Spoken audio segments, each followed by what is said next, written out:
What is up, everyone? Welcome to Ginger Runner Live, episode number 379.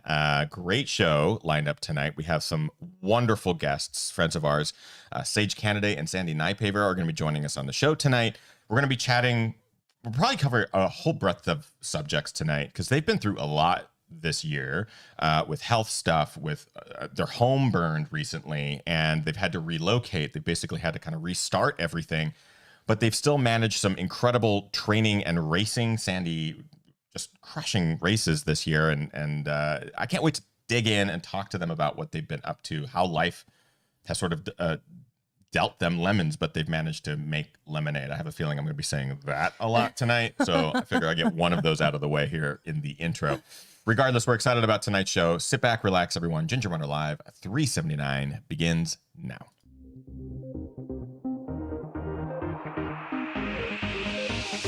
Ginger Runner.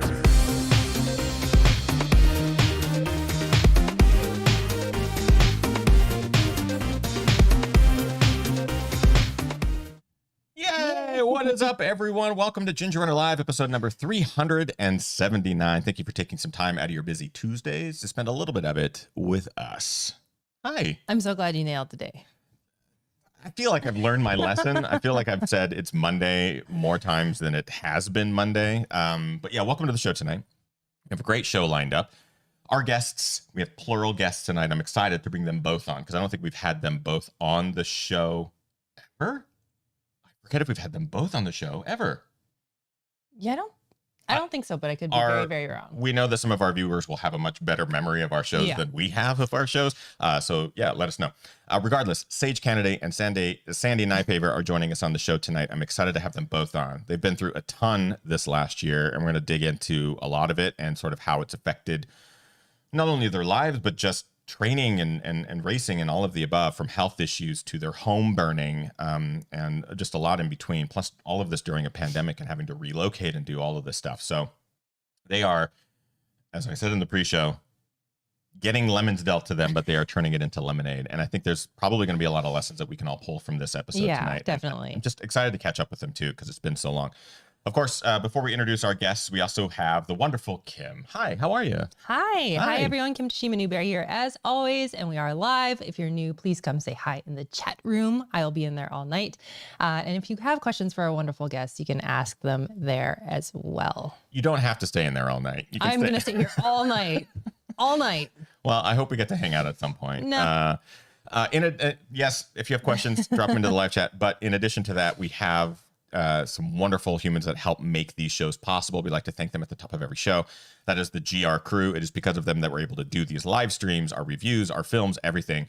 Our GR crew is the community over at our Patreon, patreon.com/thegingernunner. All tiers get access to after shows. There's daily live streams that we've been doing now called Daily Brew. It's just a lot of fun. So we'd love for you to join the GR crew if you have not already. 3 individuals in particular at that top tier we'd like to recognize at the top of every Ginger Runner Live episode is a big, big thank you. First and foremost, Brian Sands, longtime supporter, truly inspirational individual. Ran his first marathon, his first ultra. He's training right now for a 250-mile race. Has lost over 100 pounds in his journey, and Brian has just been a longtime supporter, so thank you, Brian. We appreciate you very much.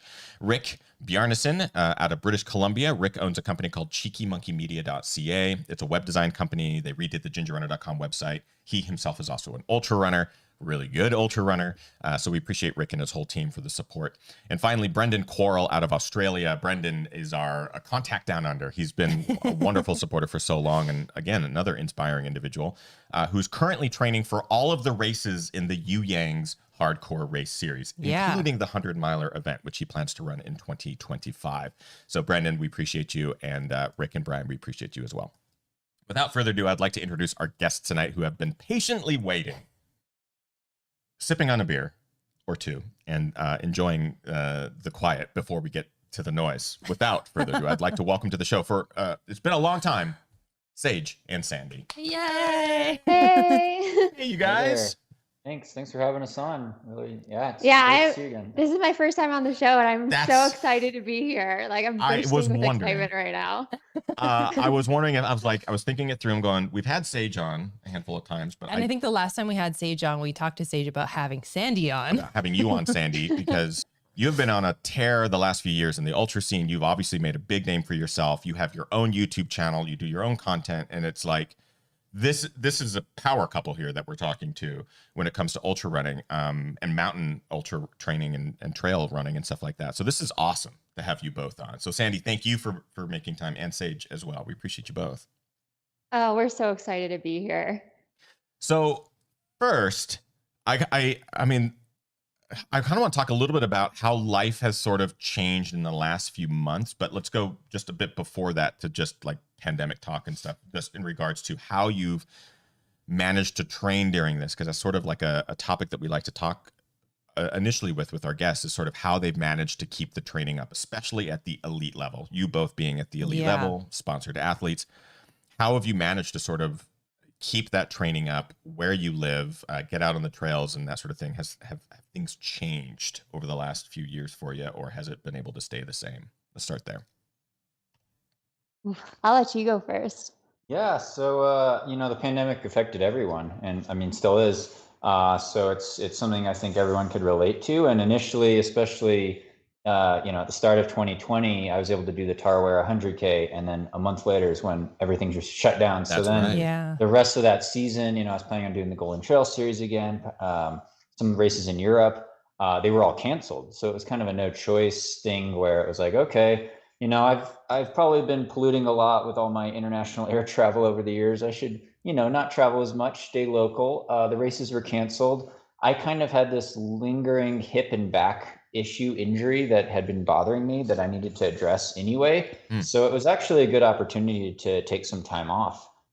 So I think it was hard as a pro athlete because you want to get out there and travel and do meetups and please your sponsors and try to podium in big international races. But at the same time, it was kind of a year of reflection. But of course, that kind of kept going for me with other issues heading into this year. So that made it kind of extra hard, but we'll get into that later. I don't know how you felt, babe, about the pandemic. Well, I appreciate you going first because I had to think about it. It's honestly been very up and down. And in a lot of ways, 2020 was much harder for my personal life than this year. My sister passed away about a year ago, and so that was really hard. And so I didn't race at all last year. And then starting this year, I think I was still mentally dealing with that. And so I tried to do Black Canyon 100K, and I just wasn't ready to do it. And so I ended up DNFing that race. And then I just got back to trying to have as much fun as possible. And I think because of that, while things weren't perfect, I kept on improving and I got myself in a place to start racing again. It's, we see it also in your videos. Of course, we see the fun and the adventure that you're able to have just in your backyard. And how important do you think that was to your daily training and being able to keep up that sort of positive mental attitude? I think my connection with adventure and nature in the mountains is huge. Maybe even more so than running. I really care about spending time outside and just enjoying time in nature. And when I can do it with Sage, that's even better. So that's huge for me. If I don't get outside, I'm just not the same person. Yeah, and we're lucky to live in a state like Colorado where there's a bunch of trails and adventures that we could easily drive to. So, didn't have to go to the airports and fly anywhere, just local stuff kind of in our backyard that you could get plenty of new adventure and variety in, and a really great training environment. There's just a comment in the chat from Damien, and Damien says, Sandy, thank you for your videos, watching you race and the ups and downs. And it has helped me with mental preparation and acceptance in my own success and shortfalls. So thank you for that comment, Damien. Yeah. And also thanks for the super chat, James. Appreciate you, James. As well. One sort of topic of conversation that we've had with other couples and stuff like that on the show is just being able to train together. Kim and I really value our time together on the trails and being able to share miles, whether it's a couple times a week, once a week, multiple times. And that's helped us a lot during the pandemic, and especially keeping training on a positive note rather than a chore, having it stay fun. For you, how has that, do you guys train together at all, or do you do your separate thing? Do you meet up later on the top of a mountain? How do you guys manage your training on an individual basis or as a couple? I would say that we typically do our adventure runs together. Like Mm, if there's a cool route we want to explore, climb a mountain, or we're traveling, that's when we do most of our running together. Um, but otherwise, I think we typically do our own thing, mostly because we're just on different schedules. I wake up early. Sometimes I'll get back from a run and Sage will still be sleeping. So yeah, that's kind of ends up how it works out. I I feel like Sage is maybe on our schedule. Yeah, Sage, I think we're on your schedule. Anytime anyone talks about early morning runs, I'm like, oh, cool. I love noon runs. Like, that's so great. All right, let's start digging in, because I know that this year has really just it's been a really tough hand. But you both have managed to continue to push through. And I think this is sort of the topic of conversation I wanted to touch on tonight. With the health issues, we'll start there. I feel like it was a surprise, because clearly it was a surprise to all of us, Sage, when you started to talk a bit about this more publicly. But what ended up playing out? What happened? When did it happen? And what was it like having to deal with that in real time? Just kind of set the stage for us. Yeah, so it was late April, spring this year. I hadn't been training a lot because like I said, I had a skeletal muscular pain and injury. I'd been skiing though, pretty high altitude, uphill ski efforts in March and April. And then I got back, I'd actually traveled to the Canyons, or not the Canyon, oh yeah, Canyons 100K to do I was actually filming and watching people race. I wasn't racing. I got back from that trip and I kind of had this weird like back muscle pain. It felt like around my rib cage, lower back, and it got so bad I couldn't even lie down to sleep at night.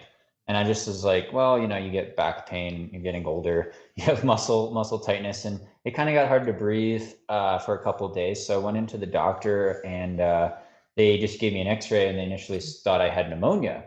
So, but X-rays aren't really a great picture of that. I found out later. So they said, oh, take some antibiotics for 10 days and see if it clears up and just rest. And so I did. And the weeks went on and I was coughing. I started coughing up blood, which could happen with pneumonia, but I couldn't run at all. Like I tried to run out our doorstep in Boulder on a flat bike path, and I couldn't run for more than 40 seconds. Like for me, like 10-minute mile pace is kind of a slow pace for me. Yeah. I couldn't hold that for a minute without having to walk. And that's not even on a trail. It's like a flat bike path. And I was like, man, this pneumonia is really kicking my butt. Like, Yeah. I can't believe I can't even, I'd get out of breath walking up a flight of stairs, like really out of breath, like I was going to pass out. And this went on for like a month until finally I was trying to force myself to do a run, and I had pretty severe like chest pain around my heart and pressure. And so the next morning I woke up in quite a bit of pain, and I told Sandy, you got to take me to the ER. Something's wrong. And so they gave me a CT scan with contrast. They did a bunch of blood work. And they're like, yeah, you have blood clots in both lungs, pretty bad. And we need to inject you with blood thinners right now. And you should stay overnight in the hospital. Wow. And all I'm thinking about is how much I'm going to have to pay in terms of insurance. But I survived, and I had to take blood thinners all summer, and it cleared up the clots. But it was really hard to breathe there for a couple of weeks. You bring up the topic of having like, what are the medical bills going to be and stuff like that. I had a bit of a health issue earlier this year, and that was the same thing. It wasn't me worrying about the health issue. It was me worrying about the bills. And it's, Kim's from Canada. And so having that conversation with Kim is like, it's hard for you to understand, right? Like, it's like, what the hell? I mean, it's easy for me to understand now, living here for so long, right. But it's hard to hear you say that, Sage, and to hear other people in the sport say that as well. Like, yeah. I have this injury or I have this thing and I want to go get it checked out, but all I can think about is how much it's going to cost me. Yeah. For you, Sandy, knowing Sage is going through this and it's still a little bit of like unanswered questions and things like that, what's it like for you as a partner, for someone who's used to training so hard and you see them not be able to do what a typical afternoon run would be? How is that for you? Well, when it was hard when like we thought it was pneumonia and he clearly wasn't getting better. I think worry starts to arise, like what else could it be? And then when he's in the emergency room, And they just start running all these tests, like test after test. And we're like, oh gosh, this isn't good. Like I definitely had a moment where I was like, Sage, this isn't happening to Sage. It's just not like he's the person in my life like I'm not supposed to worry about. He's like my goofy, like always like go lucky partner who like I just don't worry about with these things. And so like I had a moment where it's like I can't take this. Like my sister like just passed away 6 months ago. Yeah. Like this is happening to Sage, and so like yeah, that was really hard to see him go through that. But honestly, like even a week after happened, like Sage is just he's so positive. Like he's joking around. He's thinking about like what videos he can make. And even though it's hard for him to like not get the full like mountain season, like he couldn't go on technical trails because he couldn't fall. I was just so impressed with like how positive he stayed overall. That was also really apparent online. I mean, when you sort of talked about this publicly, Sage, it was, yeah, we were obviously very worried for you. Yeah. But you had this sort of like positivity in it where it's like, you know, everything will be fine. I'm going to get through this, and I'm thinking positive thoughts, and I'm going to be running before you know it, that sort of vibe. But at the same point, all of us were like, Sage, are you okay? Like, are you all right? Let's make sure you're okay. So you got put on blood thinners, and then did you just have to take as much time as possible off? Was there a comeback plan, or was it day to day? Like, was it a day to day thing where, shit, I don't know. Can I run next week? Can I run in a month? I think the general protocol with the blood thinners, and it's really an individual thing because it depends on the person, is that you have to take them for at least 3 months minimum. A lot of times people take them for 6 months or longer, maybe lifetime. Depends on what they try to find. In my case, since I responded really well to the blood thinners, they said I could do the minimum, and it was my choice to go off of them. There is the risk and chance of it happening again, which kind of scares you, because it does happen, and it could kill you. There's maybe a 10% chance it'll be fatal. So those are just rough numbers though. So yeah, they haven't found like I got all these extra tests done too to see if I had any like blood clotting disorders or genetic predispositions to that, but I tested negative for all that. So that was good. And I feel a lot better now. So, I'd almost rather just like put it behind me and forget about it. But yeah, it's also something that kind of changes your whole perspective on life. I feel like I want to climb all the Colorado 14ers now and do more risky things. So, it's interesting. I just like Sandy's reaction to that. I know. We see things like this, and we just see Sandy. That's why I like having couples on the show. I think it's just really fun to see the dynamic play out. Oh, 100%. Because I feel you, Sage. I feel you had this thing happen, and it took running away. And of course, you're sort of probably spent a good amount of time sort of figuring out like what's the most important thing to me in life. I'm sure it's Sandy. I'm sure it's family. I'm sure it's like the experience and joy of running. Maybe competition mixed in, but the reality is like you get running taken away. You just want to be able to do it. You just want it back in whatever capacity it can possibly be. So I imagine you had a moment, if not many, of realizing what is important to you. And I kind of want to touch on that for a second for both of you, because I bet you both had that same moment. What did you figure out matters to you, Sage? And we'll start with Sage, and then we'll ask Sandy too. But what did you sort of figure out like is most important? Yeah, I mean, like you said, Sandy and my family and friends, and just a lot of them are in the running community, so that really helps. But then just being able to have the freedom to adventure outside, even if it's not running in a competitive race in the Alps or something like that, just being able to hike around and walk, or ride my bike. It became risky when you're on blood thinners. If you have a big crash or you hit your head really hard, you could you don't want to be stuck in the middle of nowhere on a mountain and have a big open wound and a lot of blood coming out of you. It's not going to be good. So having that taken away was really hard, and it made me appreciate the moments of being outside and trying to find adventures, and then also the support of the loved ones and everyone who reached out, and just the support of the running community is really amazing during that tough time. So I've been lucky. Yeah. What about you, Sandy?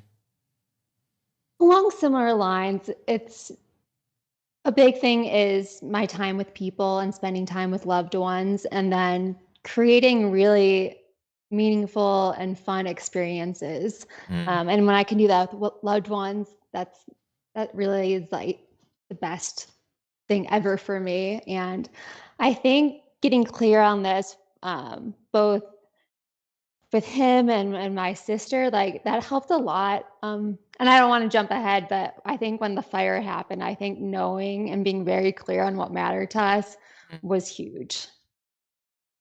It's actually the perfect segue to the conversation and about the fire, because I feel now talking to you and sort of hearing how this played out, it's like, I can only imagine, Sandy, we are incredibly sorry for your loss, first and foremost. Having that and having to deal with that and process that, and then having Sage go through health issues and having to deal with that and process that. You both have been through so much even before the fire began. I can only imagine that it did your brain have capacity to deal with it, like at that moment? Or was it just a moment of like, life could literally throw anything at us and we're prepared? And it did.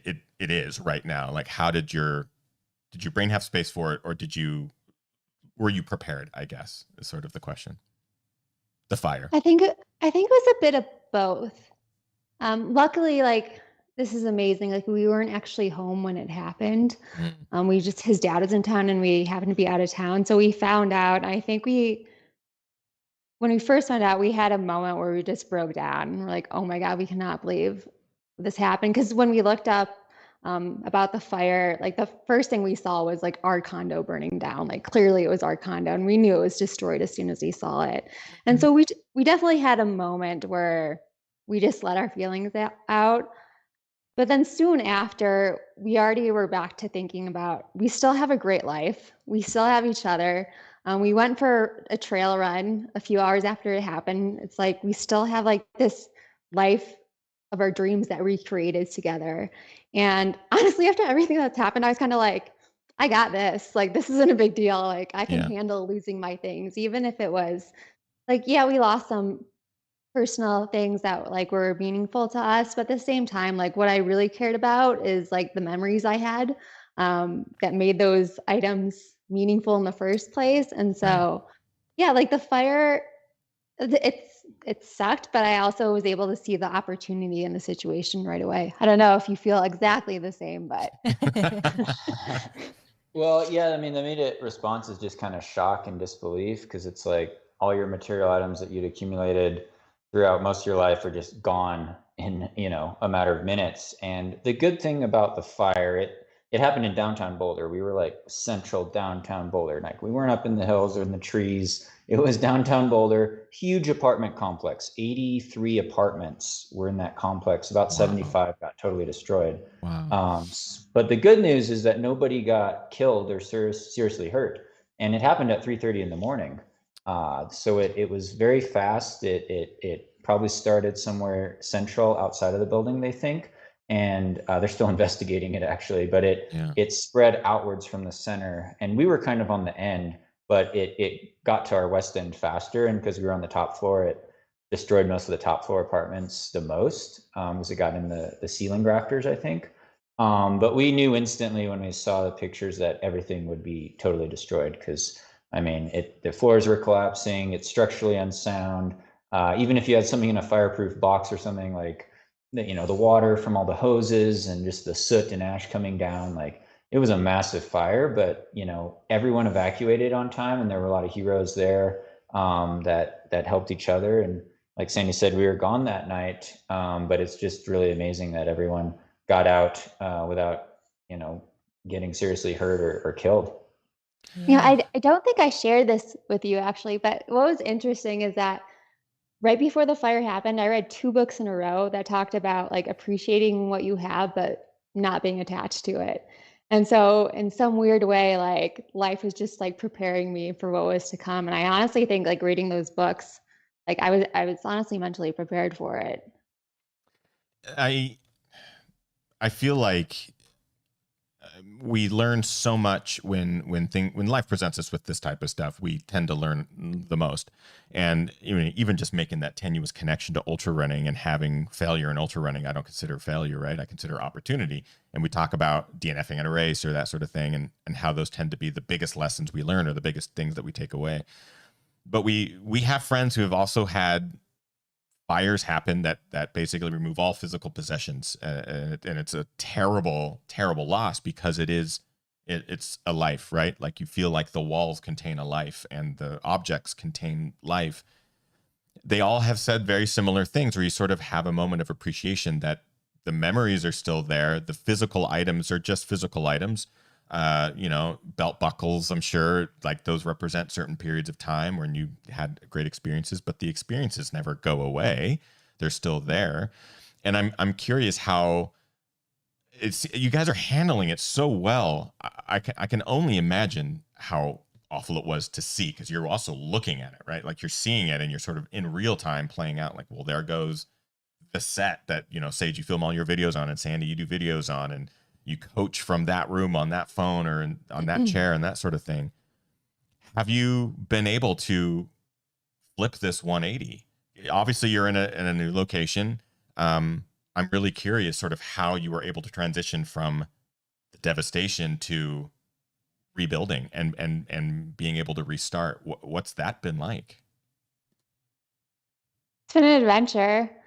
In a way, like, I think it's kind of fun to challenge yourself to see, like, how positive can I stay in the situation? Or I mentioned in a video, like, sometimes when life gets crazy, I'll just pretend like I'm in a big, like, adventure film and be like, all right, I'm the main character. I got to do something good here. And so it could just kind of makes things like less serious. And it feels like it gives me the power back to create something good out of a situation. And we did. Like, we moved 3 hours away. We're in the mountains now. I know you guys did something similar where you decided you want to move closer to the mountains. And so now we're in the mountains, and I adore the town we're in. And we've been trying to move here actually for a while now, and it never worked out. And then as soon as, like, the fire happened, I looked on Craigslist for a place. And so this is a very hard area to find, like, a place to rent, but the perfect opportunity popped up for a place to rent for us. And we were here within, like, a couple of weeks after the fire happened, and Wow. still have a lot of furniture to get, but we're really enjoying where we're at right now. Yeah, I mean, it really just puts everything in perspective, because, like, Sandy's sister passed away.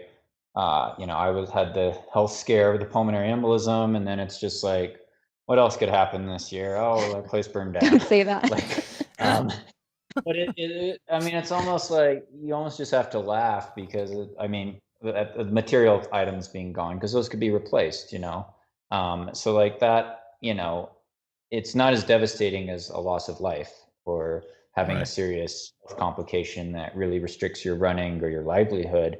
The apartment, there's a lot of financial stress, I guess, Yeah. with the battles with insurance, which is going to continue for a long time, and where it's a little uncertain with that. But like Sandy said, we were looking to move to a bigger space and to a new town. And now we have a bigger space that's better to film in, with more light, and trails right out our back door that is a really good training ground. We're at 7,000 feet now. So we really like the move and have been adjusting pretty well.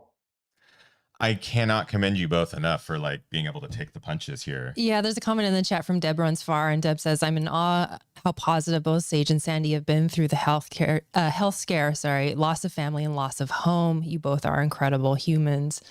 And there's a lot of folks in the chat saying similar things there. Agreed. And I mean, Randy asked a question that I was just about to ask, and it was one of those. Did you lose the guitar, Sage? Like all the musical instruments and everything, that, like, breaks my heart to know if you lost the music. Yeah, those were custom made.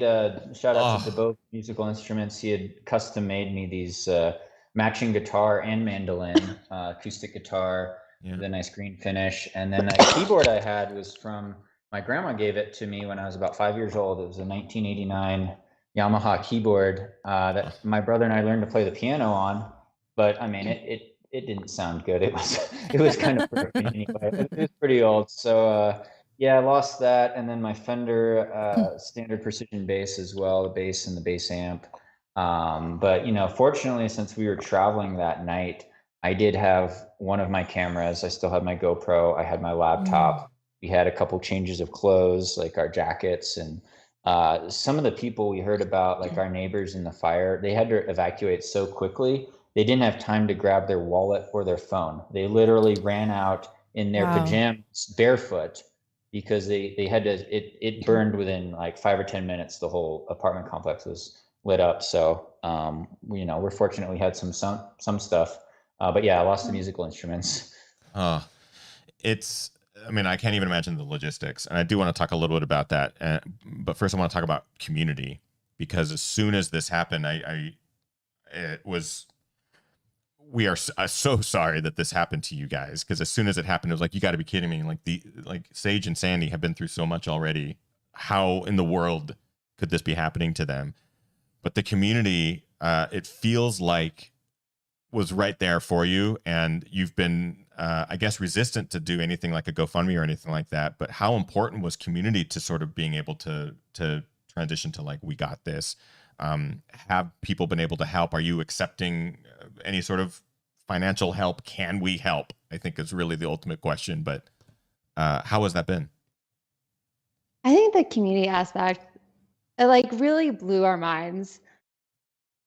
It's hard to even describe it. Like we couldn't feel bad. Like we were just overwhelmed with positivity and just love. And it's really incredible. It makes you like, I'll never forget, like there's always so many more good people in this world than bad people. And everyone wants to help when they can.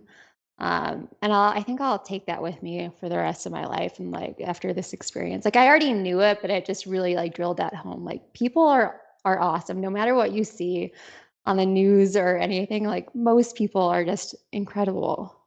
Yeah, I mean, we've been really fortunate to be in the running community and to have a lot of people being able to reach out on social media and help support us, help support our business. That's probably been what helps the most. So helping support our business, because as a small business owner, that really helps. And yeah, just I'm still kind of toying with the idea of doing some sort of virtual run fundraiser event for some of our neighbors, because they don't have the social media support that we have, or the running community necessarily. So like I know I've been on a text thread with some of our neighbors and other people that like were renting and they didn't have renter's insurance, or they lived at the place and it's been tough financially. So I'm still thinking about organizing something like that. So keep you posted on that. But please do. That would be donating to other people. So yeah, please do. We have an incredible community here. The GR crew wants to know how to help. Yeah. Deb in the chat here says, for both Sage and Sandy, is there any way that the GR crew can help you out? And we want to know the same. So if you do that, do not hesitate to let us know, and we'll let the crew know. We'll shout it from the rooftops. But I am also very curious, is there anything we can do right now to help you? And I know I don't want you to feel like you're asking for help. We are offering, and we would love to assist. And if that means going to higherrunning.com or buying one of your coaching packages or something, our viewers, our crew, we want to help you. And if there's anything that we can do, even if it's small or if it supports your business, we want to do it. So is there any way that we can do that? Is there coaching packages or training programs or something that we can buy or anything? It's really like humbling to like be in to ask for help or even acknowledge like help is helping us. But yeah, we'll call it a business plug. We'll just call it a big old plug for something, Yeah, I think just being on your show right now helps us. I mean, sharing the link to our coaching business, Higher Running, is probably the best. And then check out Sandy's YouTube channel too. I think that's easy. I think we can definitely subscribe. We're going to subscribe to Sandy's. Everyone who's watching, go subscribe to Sandy's YouTube channel. And of course, Sage's if you have not already. But I'm going to Higher Running right now. And I want everyone to do the same. Higher Running is spelled exactly like it sounds. HIGHERRUNNING.com. They have premium membership packages, $30 a month. They have different training plans. Training plans, coaching. I'm going to say it right now. Just go get one. Even if you're like, I'm a 50K pro, I don't need a training plan. This helps Sage and Sandy. And that is all that we need to do tonight. And even if you haven't run a 50K, this is a great training plan that you can use. Marlon in the chat says, I bought one of Sage's marathon training plans. It's awesome. I'll be following it for Boston 2022. Yeah, I mean, get one. We have many GR crew members who have used your guys' plans and have vouched for them. They're very accessible for people of all abilities. Half marathon, 5 to 10K training plans, marathon, ultra, all of that. It's all there at higherrunning.com. I do want to thank you guys. Thank you so much. Of course, it's the Really it's the least we can do. But please let us know if that virtual run happens, because I can guarantee you it'll do very well. Yeah, and we'll help you and them, awesome. your neighbors. Thanks. But I do want to make sure that we spend some of this time on the show talking about some of the successes that you've both had this year with running, with training, and Sandy with winning some amazing races. You've basically crushed every single race that you've run this year, including, was it this last weekend that you ran the 50? Yeah, was it like a week and a half ago now? Yeah, because my time is basically everything. Time barely exists anymore. Yeah, it's still March 2020 in That sounds exactly like Sage. So about a week and a half ago, you're out there crushing a 50 miler. This is, again, weeks after your home burned. I'm so curious how have you managed to juggle the training, the consistency, that competitive edge, despite all the circumstances in your day-to-day? How have you managed to balance it? Has it helped keep things in order? Let's start there. Well, I think in how I see things is that when life throws crazy things at you, I think it's really important to prioritize what you love and what makes you happy, because it just makes dealing with everything so much better. And so getting outside every day means a lot to me. And so in that way, it was easy to keep running. I think the competitive aspect was much harder to sustain.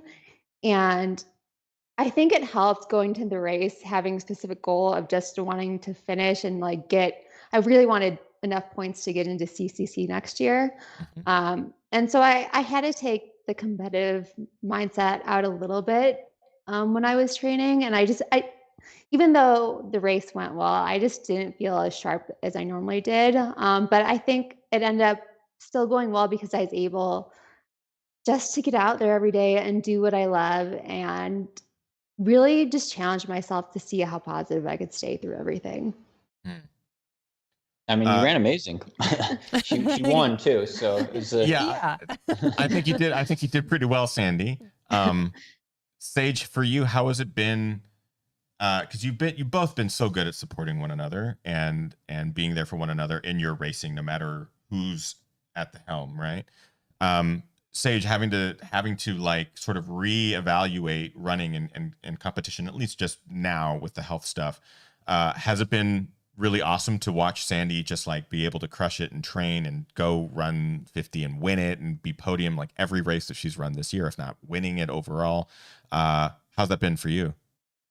Oh, it's been great. I mean, she also, I don't know if you follow her channel, you know that she also came off of some pretty serious injury issues for a long time, Achilles tendon surgery. So to see her come back from that, on top of all these other challenges from COVID to everything else that's been going on in the last 2 years, is really inspiring to me. And it's fun to be out there crewing and helping film for her YouTube channel and to see her run stronger. And it's amazing to me. She has really good range, like doing shorter mountain races and then now getting back into the longer mountain ultras and making the podium and winning and just being real strong and seeing that all the hard work behind the scenes that goes into that. Just been really lucky to be in a position where we could travel together and support each other and still be doing these runs now. And it's brought back kind of a sense of normalcy. After all these issues, like all this crazy stuff going on, it's good to have this feels normal. This is what we were doing 3 years ago and 5 years ago and what we've been doing the last 10 years together, 9 years together. But, getting back into the racing scene and seeing other people in the community is just really a great experience. And it kind of takes your mind away from some of the other stresses going on.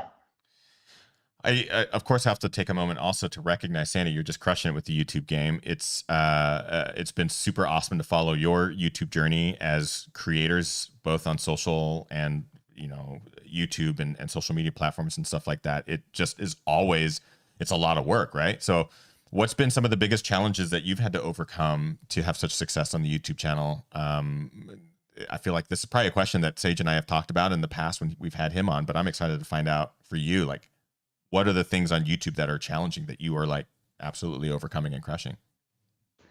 Oh man, I don't know if I'm crushing it, but YouTube initially, and it still is an extremely challenging space for me.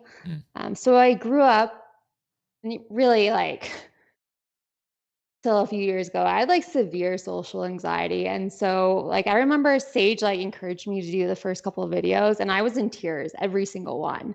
Like this is not a good space for somebody who's shy and has a lot of anxiety over it. Um, and so like I was really sporadic because of that for quite a while on YouTube.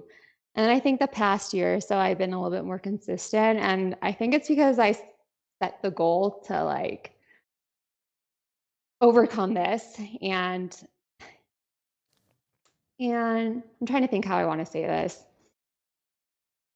It's really, I think I set the intention not only to try to like get over having social anxiety and so I could be more present in conversations like this and like not be scared about it and really enjoy it and have fun with it, but I also held on to the desire to really want to reach people and in like a positive way and hopefully give some people some knowledge that can help them in their everyday life. And so I think those two factors really drove me to try to get better at YouTube. I'm still not great at YouTube. I still stumble over my words. I still mess up all the time.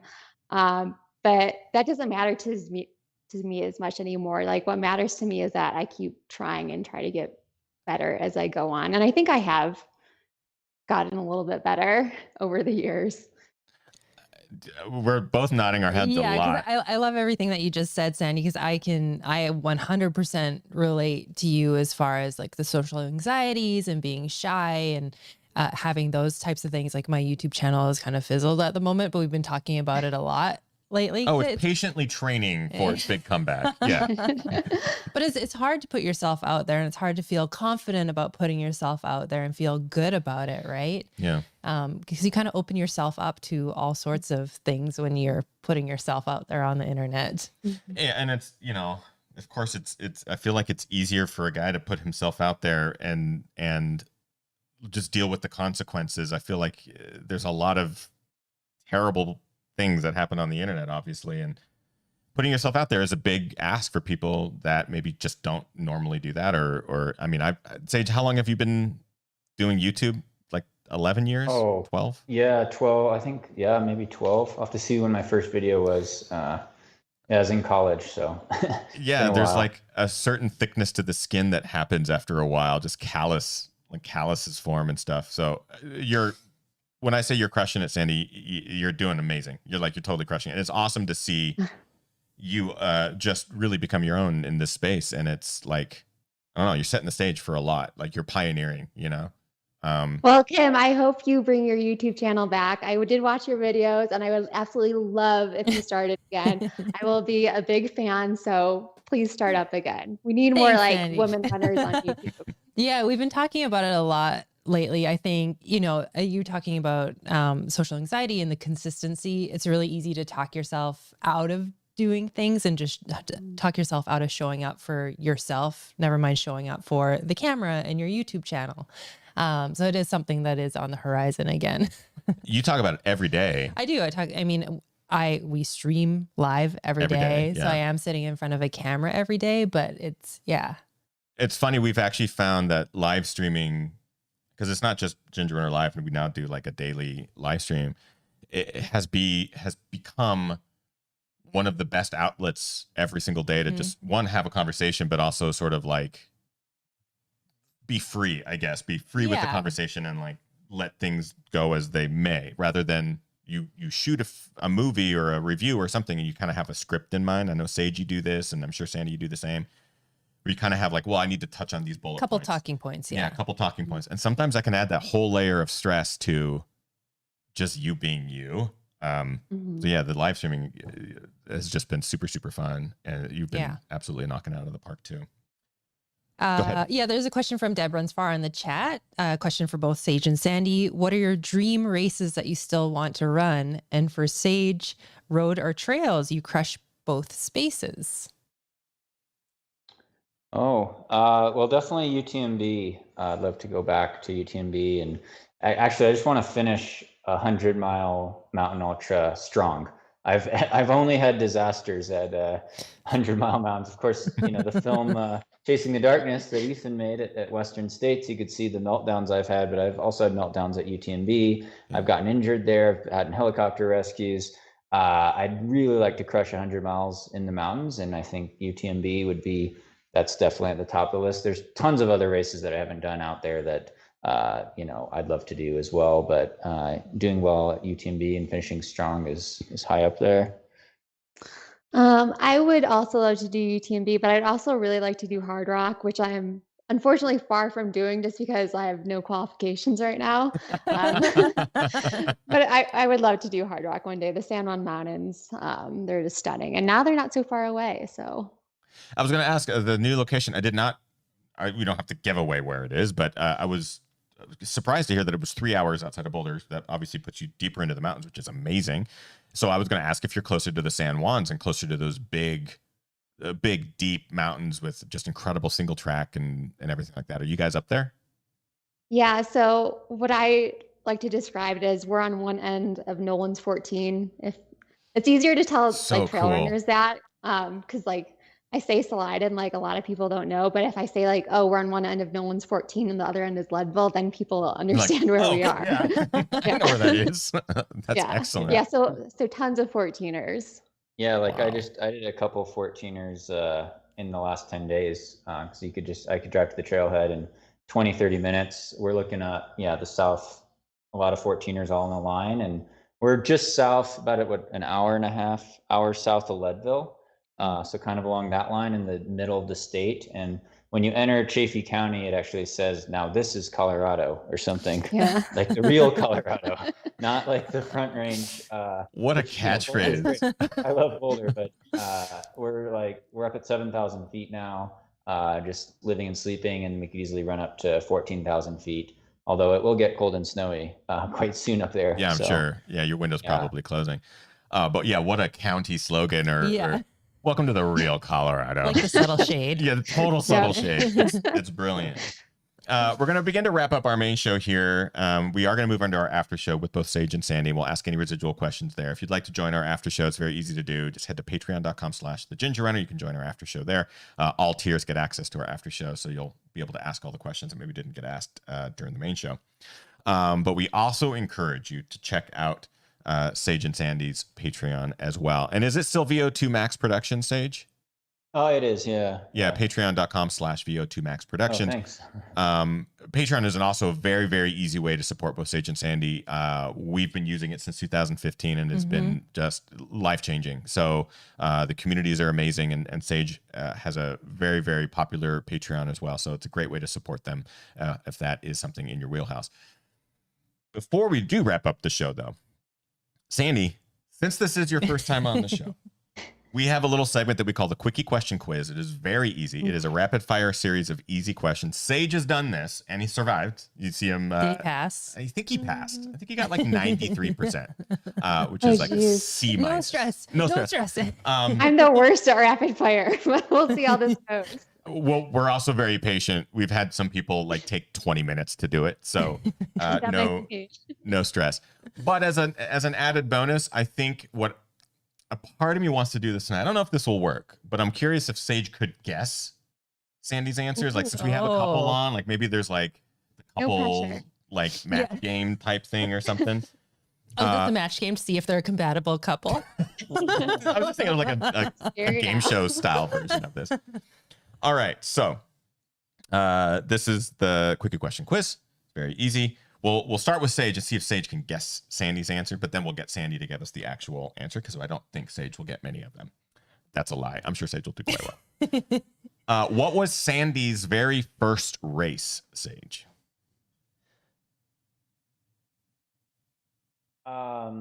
It was 100 miles and she won. I believe it was Mohican. Yeah, I think that's a good enough answer. I did a half marathon with my sister before that just for fun, but that was like Mohican 100 was my first like real race. Just like no big deal. I'm just gonna do my first race, and it's gonna be I did not 100. expect that answer. That is amazing. That is amazing. Usually it's like, oh, it's like a Junior high 1 miler fitness test or something, but it was, the Mohican 100, which obviously I love it. is super tough. Where is Sandy's favorite place to run currently? The San Juan Mountains, specifically around Telluride. I would say the San Juans are where we're at right now. I've been trying to convince Sage to move where we are now for a really long time. So yeah, I think that answer is fine. So far, they're doing pretty dang good. Does Sandy prefer road or trails? Trails. Mountain trails. That is correct. That is correct. Correct. Got one. What is Sandy's bucket list race? We might have kind of just answered this, but maybe there's one that back of the mind. I mean, I know, like you said, Hard Rock, for sure, doing well at CCC, UTMB. Gosh, I don't know. I think that's good. Yeah, the big mountain hundreds. Yeah. Big one. What is Sandy's favorite running movie? Ooh. Must be Chasing the Darkness. I don't think I've seen that movie. No, it's his film with Oh, sorry. I thought you were talking about like. I have seen that. I've seen that multiple times. I was thinking of like a long like film that like in a theater or something. There aren't that many like really big like Hollywood. Mainstream. Yeah. If you watch like Prefontaine and like they're more like documentaries usually. It seems like. I think of. I mean, do you know what's your answer then to that? I'm the worst person at picking favorites ever. Like, what's your favorite YouTube video? What's Sandy's favorite like running related YouTube video? Like a specific like channel or like one of Ethan's films is the answer. I was going to say one of Sage's or one of your own YouTube. This is a great opportunity for you to just say my YouTube channel. Darkness, if you haven't, it's on his YouTube channel. That's my final answer. I mean, this speaks to both your character of like a great opportunity to like, I'm going to mention my own YouTube channel. Yeah. But you both end up plugging this YouTube channel. We love you both. Please go subscribe to both Sage and Sandy's YouTube channels. I would say it would be like totally a Sage musical video. I agree. Any of Sage's intros. We like that content. I want a super cut of Sage's intros. That'd be super fun. All right, we're not done with the quiz. I realize I'm going off topic here. What is Sandy's guilty pleasure TV show? Oh, it's one of those ones on Netflix that you watch and I'm not around. some like romantic comedy drama series. You said TV show. Yeah, TV show. Yeah, it could be a streaming show. I forget what it's called, but one of those ones that I don't watch with you. Well, I'll throw you in this too. Yeah. So we finished watching this a long time ago, but we were both obsessed with Gossip Girls. Like we were just glued, like when we watched the Netflix series. So that was like a guilty pleasure. Like we never wanted anyone to know we watched that, but Sage loved the drama. We rewatched a lot of trash since the start of the pandemic. Like we watched the OC from start to finish. Oh wow. You have not done Gossip Girl yet. No, I don't. But I know that there's two, right? I think there's a new one. But yeah, is this the new or the original? The original. I've not seen the new episodes. We'll put that on our list. It's like a different cast though. I'm writing it on my list of. Yeah. What does Sandy eat before a race? What is her pre-race meal? Well, last race a week and a half ago, you just had toast, peanut butter, half a banana with peanut butter and jelly on toast. Sometimes you eat oatmeal.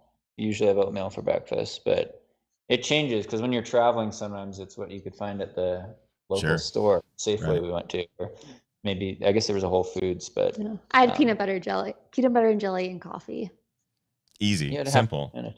Yeah. What is the first thing Sandy eats after a race? What is her first post-race grab? Ooh, it depends where we are. It depends where we are, because if we're isolated, it depends like what we had in the car to snack on. And it also depends on how you feel, because sometimes you crave something salty or something sweet. But you definitely, sometimes you have a beer. Sometimes you have your protein recovery drink. Sometimes it's like chips. I think you had, Yeah. wasn't it chips was the first thing you had? Yeah, that is correct. Like I have trouble eating after most of my races, but I Sure. typically have like drinkable calories, like a protein shake or something. But then later on, like I love chips and a good beer. Yeah, like 3-4 hours after the race, it all of a sudden hits you, and then Yeah. we get super hungry, and you go out for your big feast, or Yeah. we go out to any local restaurant we could find that we like the menu too. Yeah, you can replenish the calories. Now there's people talking about One Tree Hill and the OC in the chat. I know our chat is off now. It's off into like late 90s, early 2000s TV. Last question. Sage, what shoes does Sandy race in? What are her shoes? Well, she's sponsored by Topo Athletic, and I think they make a variety of trail shoes, and it depends on the trail conditions, because the race she just did, the Smith Rock, it was actually quite muddy. It had rained out there outside of Redmond, Oregon, which is kind of rare for that area. But Yeah, she used something with more grip. I don't know if the exact model was the Mountain Racer. I got it right. Good job. Topo Athletic Mountain Racer. That's hard to name somebody else's like specific shoe choice. I'm Yeah, well, I impressed. actually don't know any other Topo Athletic trail shoes. I don't know Wow. the names of the other ones, so I just guessed. Well, you guessed right. Yeah.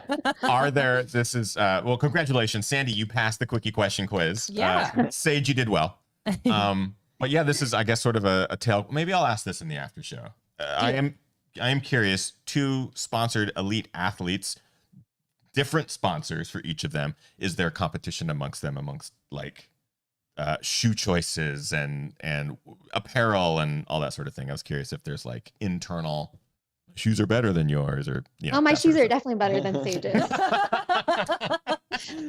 We'll save it for the after show. But again, our guests tonight, Sage and Sandy, are wonderful humans. We are so thankful to have you on the show, and we are we're blown away with your perseverance and your strength to get through this year's adversity. And you two are truly a guiding light for a lot of people, and we really appreciate that.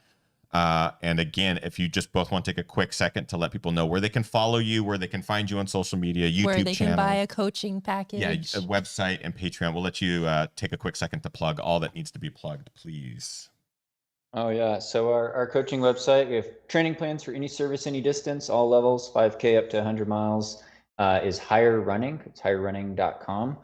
There's also social media accounts for that. And then my main social media accounts are my name at Sage CANADAY for Instagram, Twitter, TikTok. And then my YouTube channel is VO2 Max Productions. And I'm mainly on Instagram and YouTube. My Instagram is just my name, Sandy Nypaver, and then YouTube is Running Wild. You two are wonderful. We appreciate you both for the time tonight. We are going to promptly move into our after show, where we'll continue to talk with Sage and Sandy for a brief amount of time. You can head to patreon.com/thegingerrunner to join us for that. But of course, before we do, we have a segment on this show that we like to end Ginger Runner Live episodes with. It is our GR Crew Member of the Week, where we get to recognize members of the community who go above and beyond, do some amazing things out there, push themselves and challenge themselves. Kim, who's this week's GR Crew Member? This week's GR Crew Member of the Week is Chris Butcher. And Chris wrote in and said, "This year I had one goal, to give myself something to accomplish. The goal was to run 1,000 miles within 6 months of the date I was allowed to return to running." Chris had a major hip replacement surgery. Yeah. And Chris goes on to say, "May 13th, I was released to begin running again. And today, just 1 week shy of 6 months, I accomplished that goal. I'm so proud and happy to reach this goal after everything I went through. I'm happy and appreciate every single day I can run, and I'll never forget it." And this was actually from November 9th. So the dates do check out if anyone's checking. That's great. Chris Butcher, man, you've been an absolute pleasure to know, and he's such an awesome human, and went through so much this year as well with hip replacement. So congratulations, Chris, on hitting that milestone just under the wire. Talk about an amazing comeback. So that is going to wrap up tonight's Ginger Runner Live episode 379. Thank you so much for tuning in tonight. We'll see you in the after show, or we'll see you tomorrow, or we'll see you next week, or happy holidays, whichever. That's it. Have a great night, everyone. Thanks all. Bye-bye. Bye.